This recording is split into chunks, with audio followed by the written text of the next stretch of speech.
Hi there and welcome back to the channel. If you care about food, health, and how to get the most out of what you eat, you're in the right place. Today we're talking about a fruit that's taken over everything from toast to smoothies, to skincare, the avocado. But here's the twist.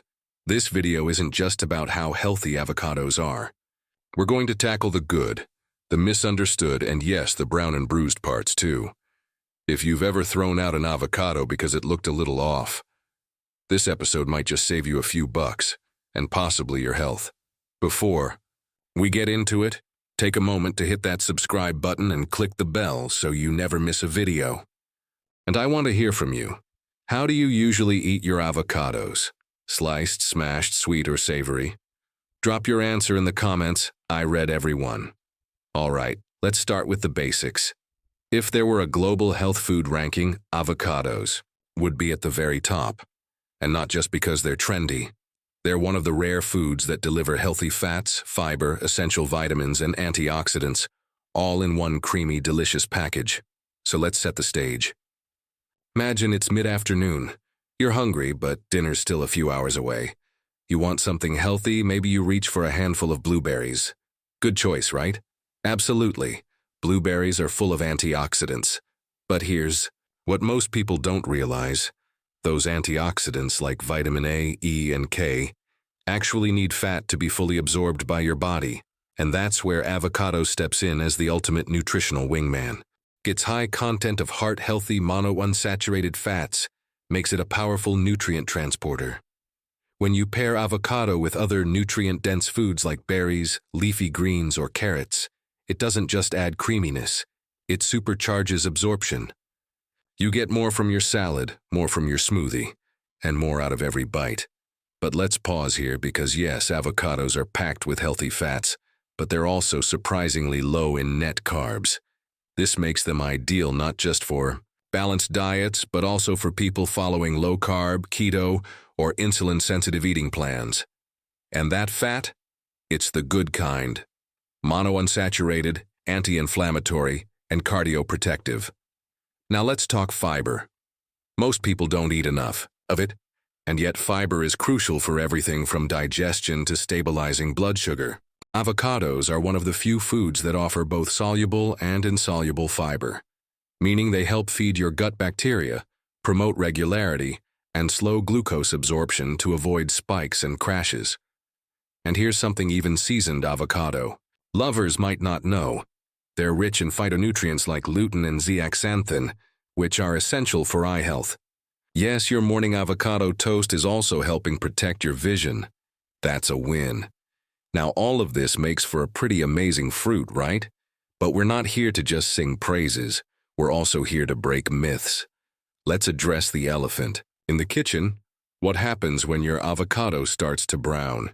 You know the scene. You cut one open, get distracted, come back, and the top layer is dark. Most people will scrape it off or toss the whole thing out. But here's the truth.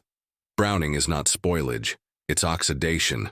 When the flesh is exposed to air, it starts to produce melanin, the same pigment that gives our skin and hair its color.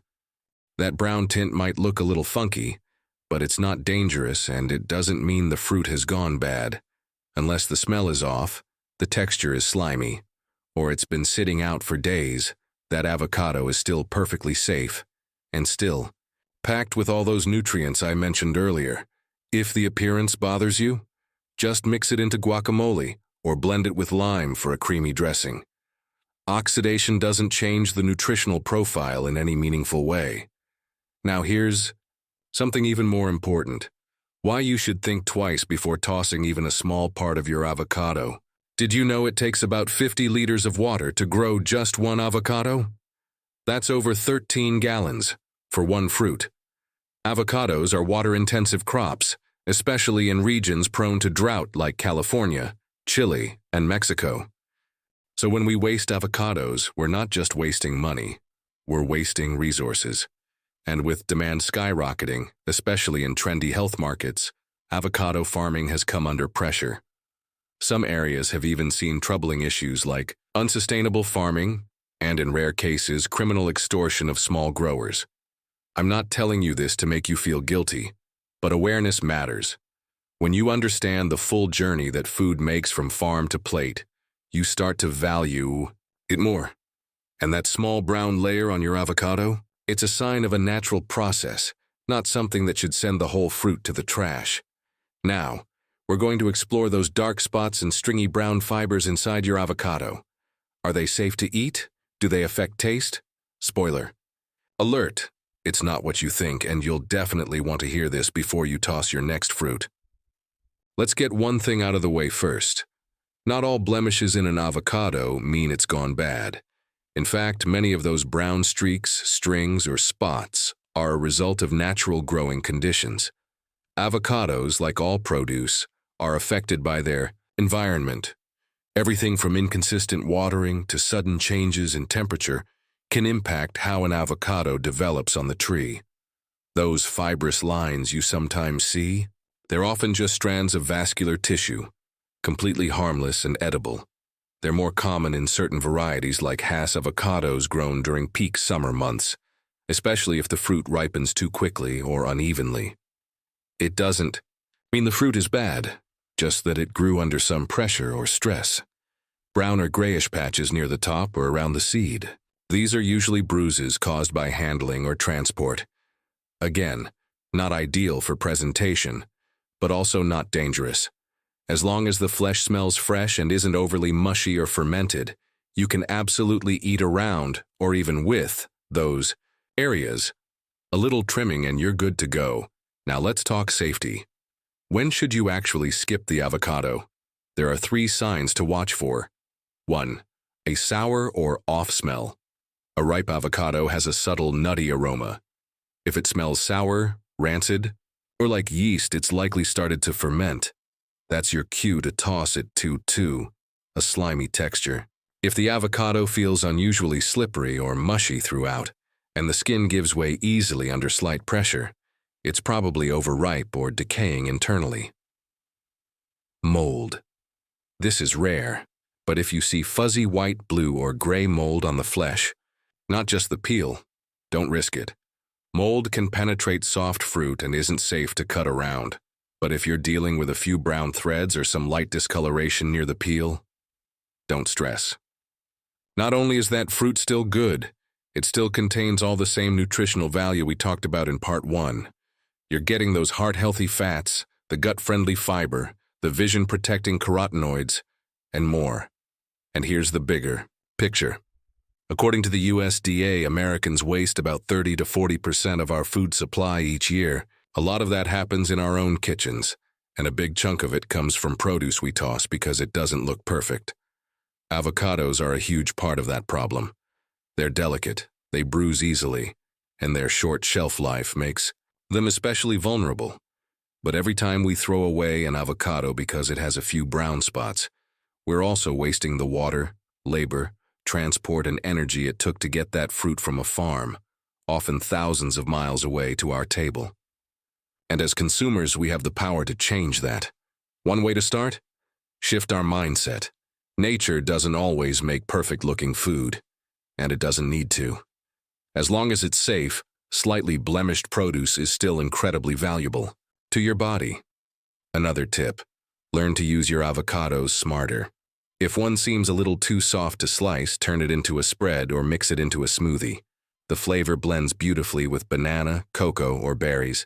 Not only will you save food, you'll add creaminess and nutrition to your meal. If your avocado is underripe and you need it quickly, place it in a paper bag with a banana or apple for 1 to 2 days.